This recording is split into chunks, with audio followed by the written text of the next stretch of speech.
Matapos siyang mamalagi ng magdamag sa isang alternative treatment facility sa Tagaytay, bumabiyahe na si Pampanga Representative Gloria Macapagal-Arroyo papunta sa puntod ng kanyang ama sa libingan ng mga bayani. May news to go si Trisha Zafra live. Trisha.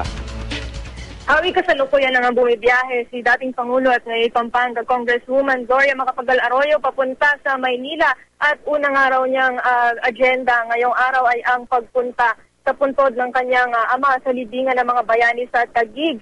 8:30 nga ngayong umaga, Hawi, nang lumisan yung kanyang convoy sa Tagaytay mula rito sa Green and Young Wellness Center, no, para siya ay makapagpagamot at matapos nang magpalipas ng magdamag doon. Ngayon nga ay nakatakda siyang bumaba sa Maynila at dumiretso rin daw sa Lubao, Pampanga mamaya. Pagkatapos sa libingan ng mga bayani, Hawi, ayon sa tagapagsalita ng kongresista na si Elena Bautista Hort, nakatakda rin daw magpa-therapy ang kongresista sa Veterans Memorial Medical Center sa Quezon City.